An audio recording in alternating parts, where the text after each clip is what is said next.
Les joyaux ne sont pas de simples pierres précieuses serties dans des montures fastueuses. Ils sont les témoins silencieux de l'histoire, les gardiens de secrets immémoriaux et les emblèmes du pouvoir. Mais une simple parure peut-elle, à elle seule, narrer une saga de scandales, de devoirs inébranlables et de confrontations muettes entre deux des femmes les plus illustres de leur époque. Aujourd'hui, nous allons lever le voile sur l'énigme de l'une des parures de saphir les plus iconiques du monde.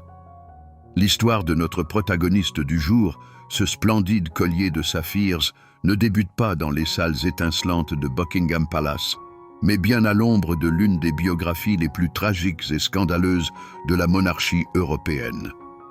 Pour la comprendre, il nous faut remonter le temps jusqu'à la Belgique du XIXe siècle et nous plonger dans la vie de la princesse Louise, fille aînée du roi Léopold II. Son enfance fut dénuée de toute chaleur et de tout amour. Son père, absorbé par les affaires d'État et ses ambitions coloniales, l'apercevait à peine. Sa mère, la reine Marie-Henriette d'Autriche, femme aux mœurs rigides et d'une dévotion profonde, ne parvenait absolument pas à saisir le tempérament vif et épris de liberté de sa propre enfant. L'éducation de Louise fut, à proprement parler, spartiate. Un lit dur, de l'eau glacée pour sa toilette et des punitions drastiques pour la moindre faute, comme de longues heures passées à genoux sur des pois secs. Dans une telle atmosphère de froid et d'aliénation, l'âme fragile d'un enfant se brise ou se forge dans l'acier, se parant d'épines pour se protéger. Louise choisit la seconde voie. À 17 ans, innocente et absolument pas préparée à la vie d'adulte, elle fut mariée à son cousin, le prince Philippe de Saxe-Cobourg-Gotha, alors âgé de 31 ans. Cette union dynastique était destinée à consolider des liens, mais pour Louise, elle se mua en une cage dorée. On raconte que, lors de sa première nuit de noces, effrayée et désemparée, elle s'enfuit pieds nus de son époux pour se cacher dans les serres du palais. Cet épisode est éloquent quant à sa naïveté. Cependant, une fois introduite à la cour brillante et hédoniste des Habsbourg à Vienne, l'innocence céda rapidement le pas à une soif insatiable de vivre, d'être au centre de l'attention et de s'entourer de luxe. Louise s'épanouit. Elle était d'une beauté éblouissante, spirituelle et dotée d'un charme magnétique. Bientôt, elle devint l'une des figures les plus éclatantes et les plus commentées de la société viennoise. Son comportement était provocateur, ses tenues extravagantes et sa passion pour les joyaux sans limite. La presse européenne, qui suivait chacun de ses pas, ne lésinait pas sur les superlatifs, la comparant tantôt à la légendaire courtisane française Ninon de L'Enclos, tantôt à la perfide Lucrèce Borgia, tantôt à la fatale Cléopâtre. Sa mère, la reine Marie-Henriette, horrifiée, lui écrivait des lettres, la suppliant de retrouver la raison et de préserver l'honneur de la dynastie. Mais Louise, enivrée par la liberté et l'admiration générale, ne prêtait l'oreille à personne. Elle vivait l'instant présent. On dit qu'elle pouvait passer des heures assise dans le jardin, à contempler son reflet dans un petit miroir, oubliant entièrement ses enfants et ses devoirs conjugaux. Sa soif de joyaux devint légendaire. Un jour, alors qu'elle faisait son entrée au théâtre, littéralement constellée de diamants et de saphirs de la tête aux pieds, un homme politique de renom la fixa et prononça avec amertume « Ève après la chute ». Après une série de liaisons tapageuses, Louise sembla enfin trouver son véritable amour en la personne de Géza Matačić, un comte hussard croate, de 10 ans son cadet. Leur passion était publique et démonstrative. Ils ne cachaient pas leurs sentiments, choquant la société viennoise conservatrice. L'empereur François-Joseph et l'impératrice Élisabeth se détournèrent de la princesse. Même son propre père, le roi Léopold, cessa toute communication avec elle. La patience de son mari trompé, le prince Philippe, atteignit ses limites. Il provoqua Matačić en duel. Fort heureusement, Tous deux survécurent, mais le scandale atteignit son paroxysme. Louise, dont les dettes croissaient à un rythme exponentiel, commença à vendre secrètement ses biens et les bijoux de famille pour financer sa vie de luxe avec son amant. Philippe tenta de sauver l'honneur familial en rachetant les parures vendues par son épouse, mais ses dépenses étaient colossales. Finalement, il publia une annonce dans les journaux, déclarant qu'il ne serait plus tenu responsable des dettes de sa femme. C'était une rupture publique. Louise, sans la moindre hésitation, abandonna son mari et ses enfants pour s'enfuir avec Matatchiche. Cependant, la vie en cavale s'avéra moins romantique qu'espéré. Le comte fut bientôt arrêté pour falsification de billets à ordre et Louise se retrouva seule, sans argent ni soutien. Sa famille lui imposa un ultimatum cruel. Soit elle retournait auprès de son mari, soit elle serait internée dans un établissement psychiatrique. Louise refusa de revenir. Elle fut déclarée folle et enfermée pendant 4 longues années dans un sanatorium pour aliénés. Durant toute cette période, personne ne vint la visiter, à l'exception de l'une de ses sœurs, Stéphanie, qui correspondait secrètement avec elle. Mais dès que le comte Matatchiche sortit de prison, il organisa sans délai l'évasion audacieuse de sa bien-aimée. Les amants se retrouvèrent et partirent pour Paris, où ils vécurent dans la pauvreté, subsistant grâce à des emplois occasionnels. Un bref soulagement survint après la mort du père de Louise, le roi Léopold II. Bien qu'il l'eût déshéritée, elle réussit par voie judiciaire à récupérer une partie de la fortune. Mais cet argent fut rapidement dilapidé dans le même train de vie dissolu. L'ancienne princesse passa le reste de ses jours dans la misère, à écrire des mémoires empreints d'amertume et de justification. Elle mourut à l'âge de 66 ans, 6 petits mois après son fidèle Matatchiche. Bon nombre des trésors qu'elle avait vendus quittèrent à jamais la famille de Saxe-Cobourg-Gotha, entamant leur propre périple à travers le monde. L'une de ces parures, un somptueux ensemble de saphirs et de diamants, était destinée, après de longues pérégrinations, à connaître une nouvelle vie dans la collection de la monarchie la plus puissante du globe. Mais avant que ce collier n'acquiert sa nouvelle propriétaire, plus mesurée et noble, il faisait partie d'une magnifique parure composée d'un diadème, de boucles d'oreilles et bien sûr du collier lui-même. Une fois vendue par Louise, cette parure arriva sur le marché de la joaillerie européenne et, au grand désespoir des collectionneurs, fut démembrée. Les éléments de ce splendide ensemble commencèrent alors leur propre existence, passant d'un propriétaire à l'autre. Le diadème original, par exemple, fut acquis dans les années 1950 par l'une des grandes maisons de joaillerie. Quant au collier, un destin différent et véritablement royal l'attendait. Mais l'un de ces bijoux d'une splendeur incomparable, le collier au saphir d'une beauté à couper le souffle, n'était pas destiné à sombrer dans l'oubli. Il devait plutôt tomber entre les mains d'un monarque qui était l'exact opposé de Louise, posant les bases de l'une des histoires joaillières les plus commentées de l'ère moderne. En 1963, un magnifique collier, orné de grands saphirs de scellants de taille rectangulaire, entouré d'une myriade de diamants, apparut aux enchères. Son histoire était nimbée de mystères, mais sa beauté, elle, était incontestable. Et l'acheteuse ne fut autre que la reine Élisabeth II du Royaume-Uni. Ce choix n'était pas le fruit du hasard. La reine, connue pour son approche pragmatique de sa collection de bijoux, y vit l'ajout parfait à la parure de saphir qu'elle possédait déjà, laquelle n'était pas pour elle un simple ornement, mais une relique précieuse.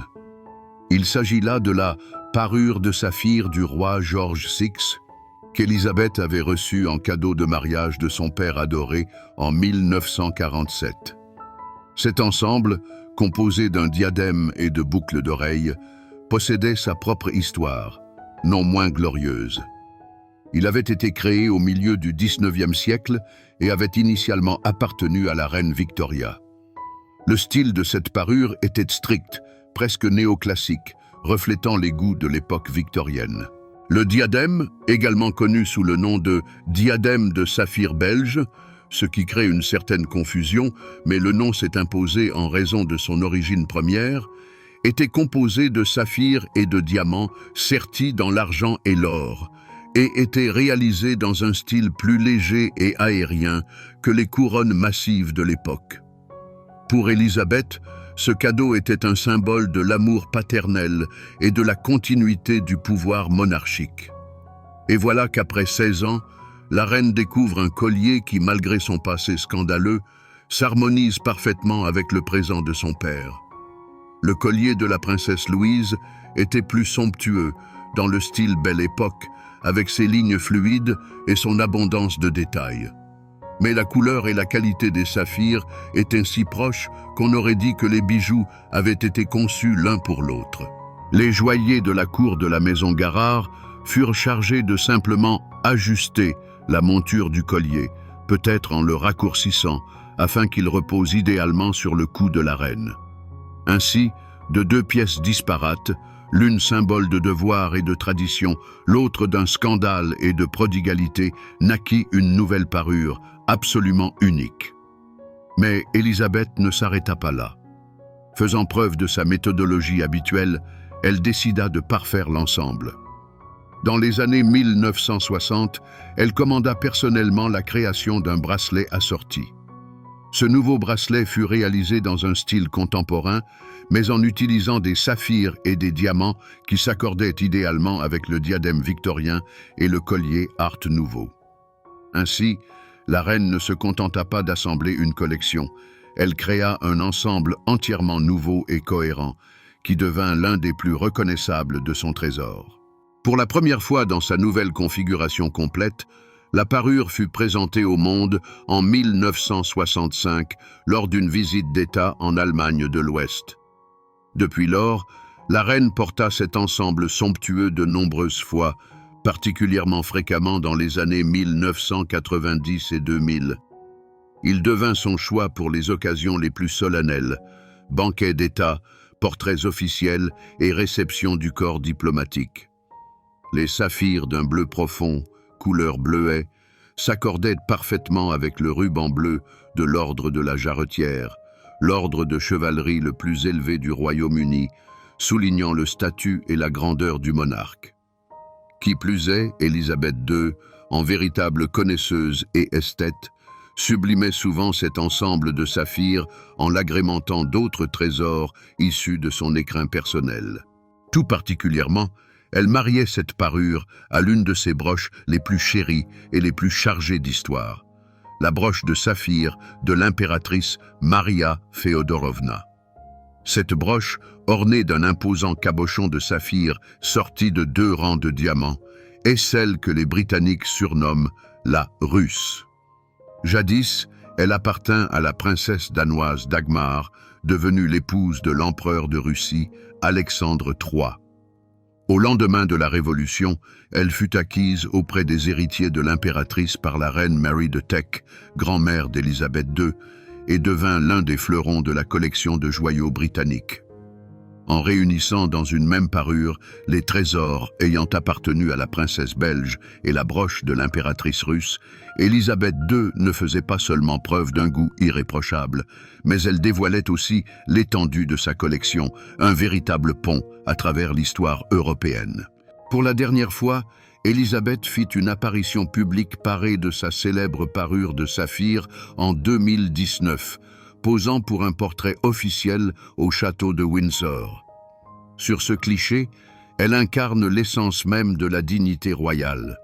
Ses cheveux d'argent couronnés d'un diadème étincelant, son cou paré du collier de la controversée princesse Louise, et dans son regard se lisent la sagesse et la sérénité accumulées au fil de décennies de règne.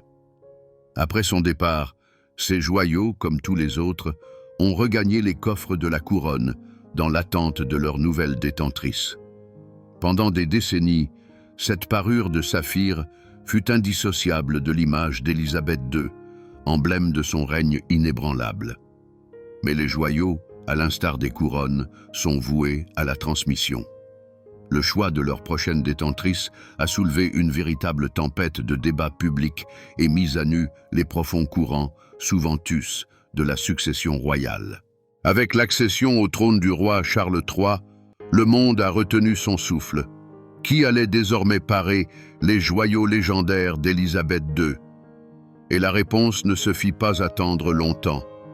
La nouvelle reine consort, Camilla, commença progressivement à apparaître en public, parée des trésors de sa défunte belle-mère. Et l'un des premiers et des plus emblématiques ensemble qu'elle choisit de porter fut précisément cette même parure de saphir. Ce choix fut audacieux, presque provocateur, et ne pouvait passer inaperçu. Pendant de nombreuses années, Camilla, alors duchesse de Cornouailles, n'avait eu accès qu'à un nombre très restreint de diadèmes royaux. Elle arborait le plus souvent son propre diadème familial, le Cubit Chand, ou le célèbre diadème Gréville, surnommé les Nids d'abeilles, que la reine Élisabeth en personne lui avait prêté pour une longue période. Mais son statut de reine lui a ouvert les portes du trésor principal de la monarchie, et son choix se porta sur les saphirs. Pour la première fois, Camilla se para de l'intégralité de la parure de saphir, diadème, collier et boucles d'oreilles, lors du banquet d'État en l'honneur du président de l'Afrique du Sud en novembre 2022. C'était sa toute première réception d'État en tant que reine consort, et chaque élément de son allure fut examiné à la loupe. Le choix de cet ensemble particulier fut perçu par beaucoup comme une déclaration percutante. La parure, si étroitement associée à Élisabeth II, ornait désormais une femme dont les relations avec la famille royale, et plus particulièrement avec Élisabeth elle-même, avaient été, pour le moins, complexes. Pourquoi donc cet ensemble a-t-il tant séduit Camilla? En surface, l'explication la plus simple est d'ordre esthétique. La reine Camilla, comme chacun sait, privilégie souvent les tenues dans les tons de bleu et ses innombrables nuances. Le bleu roi profond, l'indigo, le cobalt, ces couleurs dominent sa garde-robe. Le bleu est considéré comme la couleur de la sagesse, de la stabilité et de la noblesse, et, sans conteste, il sied à merveille à la reine. Et quoi de mieux pour parfaire une robe de soirée bleue qu'une constellation de magnifiques saphirs? Leur éclat froid s'harmonise idéalement avec la couleur de la tenue, créant une silhouette majestueuse et aboutie. Mais derrière cette explication simple se cachent des motivations plus profondes, d'ordre psychologique et symbolique. Le saphir est traditionnellement considéré comme la pierre des monarques. Pour Camilla, dont le chemin vers la couronne fut long et semé d'embûches, arborer une parure de saphir aussi significative n'est pas un simple choix d'accessoire. C'est une affirmation visuelle de son nouveau statut. C'est une manière de déclarer au monde « Je suis la reine. Je suis digne de porter ces symboles du pouvoir ». C'est aussi une tentative de s'inscrire dans la lignée de la succession, de se placer aux côtés de la grande Élisabeth II, d'hériter d'une part de son aura et de sa légitimité. N'oublions pas non plus le dialogue silencieux qu'ont entretenu les deux femmes pendant des décennies. Élisabeth II incarnait le devoir, la tradition et l'inviolabilité de l'institution du mariage. Camilla fut longtemps perçue par l'opinion publique comme la briseuse de cette institution, comme la troisième roue du carrosse dans le mariage de l'héritier du trône. Les relations entre la reine et Camilla furent froides et formelles pendant de nombreuses années. Et voilà qu'aujourd'hui, Camilla ne se contente pas de porter les bijoux d'Élisabeth, elle porte sa parure emblématique, celle-là même qui fut liée à son père, à son mariage, à son règne. C'est un acte de réconciliation symbolique, et peut-être même de triomphe. C'est une manière de montrer qu'elle a finalement trouvé sa place aux côtés du roi, une place qui, jadis, était destinée à une autre. La réaction du public fut mitigée. Sur les réseaux sociaux et dans la presse, des voix virulentes se firent entendre au début. Les détracteurs les plus acharnés qualifièrent cela de « pâle parodie », accusant Camilla de tenter d'imiter Élisabeth sans en avoir le droit moral. Cependant, avec le temps, la critique commença à s'apaiser.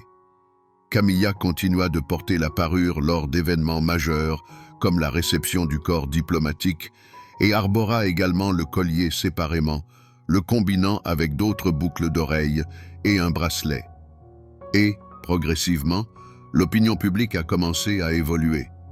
On ne peut nier que, depuis son couronnement, la reine Camilla a accompli un travail colossal sur elle-même. Nul doute qu'elle bénéficie des conseils d'une équipe composée des meilleurs stylistes royaux, experts en images et spécialistes de l'étiquette. Elle affiche une assurance accrue, sa posture est plus souveraine. Cette certaine simplicité campagnarde qui lui était reprochée a disparu. Si l'on compare ces photographies d'antan à celles d'aujourd'hui, les changements sont saisissants. Même son sourire a changé. Il est devenu plus réservé, plus avenant et véritablement royal. En portant cette parure de saphir, Camilla ne se contente pas d'arborer des joyaux. Elle endosse le rôle de reine et à chaque fois, ce rôle lui scie de manière plus naturelle et organique. Ainsi, un simple collier qui commença son parcours autour du cou d'une princesse belge rebelle est devenu le symbole de l'autorité inébranlable de la souveraine britannique, puis un instrument d'affirmation et de légitimation pour sa successeuse. Il a été témoin de la chute des uns et de l'ascension des autres, s'imprégnant des histoires d'amour, de trahison, de devoir et d'ambition. Ces pierres froides ont vu plus que n'importe quel historien.